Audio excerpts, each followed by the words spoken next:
I have done what is required of me. The rules are now written into the Night Kingdom, and this will help you to stand against the Abyss. It is still not enough. All this can do is give my people courage. It will not see us through a true catastrophe. If you are to make the Natlanese alone bear the consequences of a broken world, you will have to bring more to the bargaining table.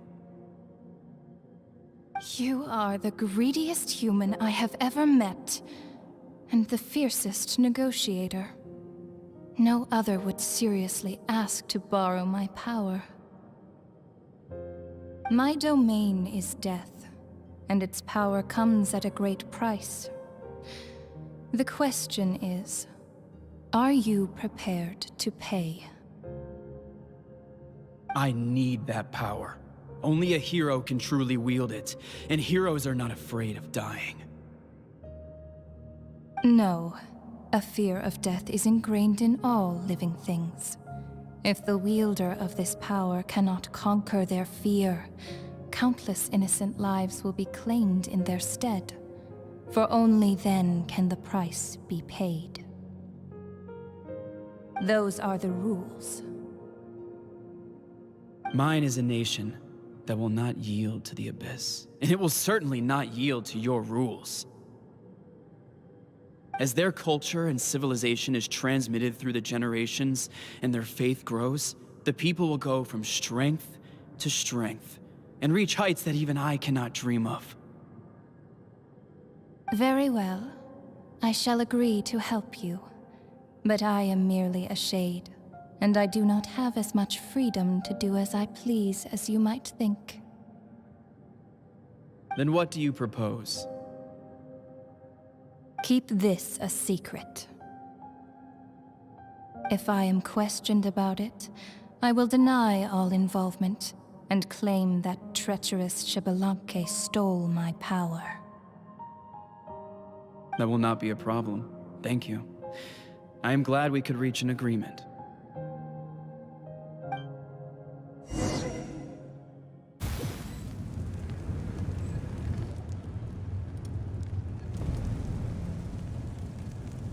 Come in. As you know, I've asked you to come here to discuss the task of wiping out the Abyss. Oh, but first, any progress on the ancient name? I'm surprised she was willing to help you, and by extension, me. I'm very grateful to her. Wait, hold on. Wasn't the whole point of the ancient names for winning that huge battle? Why would the Travelers still need one by this point? That's right. The Abyss has retreated to the depths of the Night Kingdom, a place that has long since been corrupted by abyssal energy. If we don't finish them off and restore the ley lines, the threat they pose to Natlan will remain. The battle we fought yesterday, we may one day have to fight again. This is the fate Natlan has always been resigned to. For thousands of years, we have struggled on the brink of a looming darkness and never known true peace. But this time, I want to break the cycle and free us from this fate for good. With the sacred flame, I can protect myself from the abyssal corruption, but beyond that, you are the only other person who can resist it. If your ancient name can't be forged, I will go alone. But if it can, I'd really love your help. Not completely. After all, the Night Kingdom is still plagued by abyssal corruption. But when I used the power of the Divine Throne, it dispelled a lot of that corruption. Plus, your ancient name is a special case, so the Lord of the Night will take special care of you. In short, the Ode of Resurrection still has a number of limitations, but I can promise that it will work reliably on you. Whoa, whoa, whoa. Are we forgetting something here? What about Paimon? What's her place in all this? What? You mean we'll be separated? The Abyss is extremely devious. If you two go there together, you can bet they'll make Paimon their primary target just to put us in an impossible position. Paimon wasn't that worried, but now she's petrified. What will you do without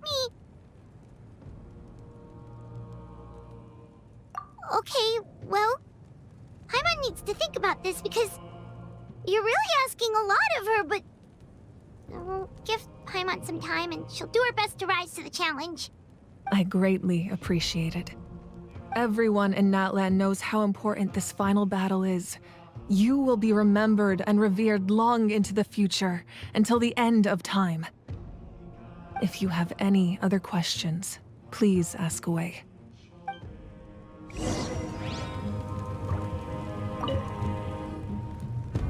As I've said, if you have any other questions, please ask away. The work of rebuilding is underway, and people are flocking to join the effort.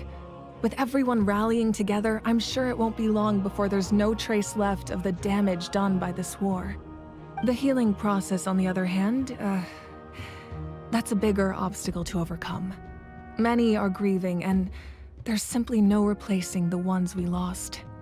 As the sun rises once more and we rediscover the ability to believe in the future, we must never forget their sacrifice. As I've said, if you have any other questions, please ask away. False sky. I have heard this expression before, but I think this was the first proof of its existence. I think there's a lot of investigating to be done to understand what the fragments behind the sky are and why they were hidden in the first place. However, from what the Adventurers Guild tells me, neither the split sky phenomenon nor the fragments have ever been observed in any other nation. My guess is that the Heavenly Principles wants them kept a secret. I just hope they don't cause me any trouble over it. Oh, you should be fine. We did something much crazier back in Fontaine and we're still here. Well, that's good to know. Anyway, the line I'm going with for the masses is astronomical anomaly. And I don't expect much of a backlash. Meanwhile, we can look into it at our own pace. As I've said, if you have any other questions, please ask away. That wasn't their souls we saw, but a snapshot of them in time. All the work of the ancient name engravers 500 years ago, who made some special modifications to their names. Their souls returned to the Night Kingdom long ago, and will have been reborn in Natlan since, albeit in a different form. For all we know, they may have already lived many new lives by now. And so, even though we will never meet again, they will always be by our side in one way or another. I think that gives another layer of meaning to the phrase "no one fights alone." As I've said, if you have any other questions, please ask away. We have a temporary alliance, but I can tell that saving Natlan is not his only goal. Yeah, Paimon still doesn't get why saving Natlan would be so important to him in the first place. Unless he's just a good guy who wants to avoid another Khaenri'ah. But somehow Paimon doubts it's that simple. I wouldn't worry too much. Based on all the interactions we've had with him and knowing more about his background, I have a lot of respect for him. I don't think he has any ill intentions. Now, we should focus on the final battle. As I've said, if you have any other questions,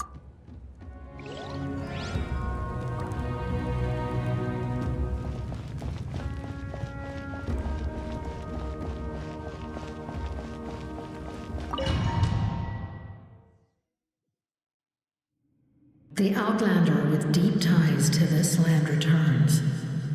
And this time, he is alone. The power that the Pyro Archon used to strike back at the Abyss came from the Ruler of Death. From what I know of her rules, she will demand death in return. How do you know of this? I see. So, the Ruler of Death sent you on your long journey. Natlan still has a final battle to fight, and I too have a final foe to face. For the sake of those countless lost souls, and a hope for Natlan's future, I need your help.